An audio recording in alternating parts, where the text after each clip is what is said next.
Ngasigi wari asina class 5 ki ahanba latam Ucheki wari hairiba wareng adugi matangdani. Mina machabu nungsi sa ucheksu machabu nungsi taibang asida machabu nungsidaba thawai panba amatta leite. Wari amalay nongma dananjoy kauba lainingba nupa amana macha amadi makhoygi chananaba thiba jatkibi magi nupibu thiba lakhi. Mahakna macha nupa ani makhut samduna purakhi. Macha nupa ahangi maming Devanarayan kawi atonbagina Dayananda kawi. Numitu nungsana prok chaklami haidi nungsa yam sarami haibako. Asum lakpada waraduna makoy u pambi amaki makhongda potharami. Dananjoy ngaihak tumthok lure. Angang anina makoyna makhongda phamliba u dumaki mathakta u kachi amada uchek mahum saba urami. Uchek mapisingna paisilaktuna machasingda machinjak inbibadu machin manawna urami. Uchek masasinggi mataw ubada mabani nushibana ngawrami.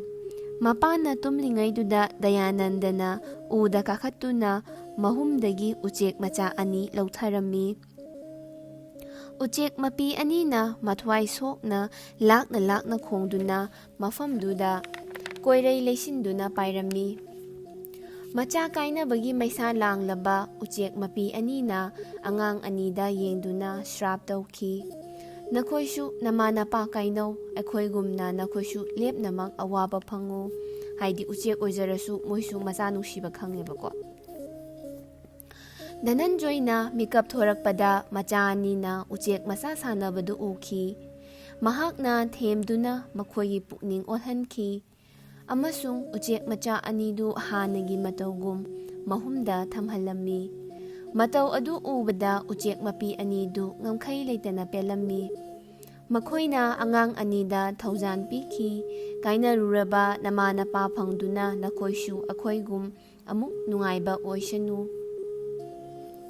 Dananjoyna macha aniga loinana jana thaknaba thiba chatkibi magi nupi Sribanu thiba lakhi. Dananjoygi nupi se Sribanu kawebako. Makhoyna magi khongul lifam khangkhide mahakti hidinga lalonba singgi launam langda thuki. Magi phajaba masak ubada lalonba singna mahakpu pamduna mi pumnamaki phau mathang pikhraga mabu ngaihanduna thamki. Kana mata leitraba matamda mahakpu phaduna hira haptuna pukhirami. Mapa macha ahumna asum lakpada lambida turel ama thengnaki. Matam thengjinkre Dananjoyna Devanarayan poduna turel lanthoklaga torbanda mahakpu thanamlaga amuk Dayananda lawbalaki. Turel maya yaurakpada nga achawba amana mahakpu yuatki. Angang anidu turel wangmada mapa mamabu kauduna kapki. Mapum thetna waraba angang anidu mamay thangda laingoy mathakta isi na tungki. Nongalakpada phi suba matay manawna makhoybu thengnaduna mayumda pusinduna yokpiki. Asomdana kamdawri dumgi nupa ilda Dananjoy yotkiba ngazawdu thuki. Thang tharamdaida ngagi manungdagi asumna hairakpa dumsingna tai. Aibu sokani cheksina lelu ngakpada thengladuna dumsingna konungda pukhatlaktuna ngadu ningthauda katki haidi ngadugi manungdagi migi khonjelda wangangakpuda moising hakmandana ningthauda oina katkibako hojiki ngase. Nga mabukta yauramba Dananjoybu laigi pangal chenbani khaldaduna ningthauna ras purohit haptuna thamki.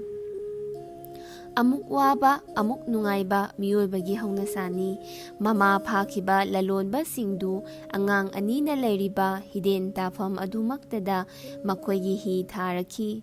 Angang anina hida kaduna law khongduna sanaba makhol tabada. Mamana macha anigi maming upu manungdagi kaurakhi. Khudakta Dayanandana upu kaukhaiki. Asumna mama macha ahum unaduna nong khongbogum kapminnaki. Hidinga lalonbasingna angang anidu faraga konungda pukhatuna ningthauda wakatki. Laigi thausil angakpani mangkraba mama ibema Sribanu hidinga lalonbagi upudagi fangki. Ngana yotkraba mapabungbu ningthau adugi wayel lamjing purel oina thengnaki.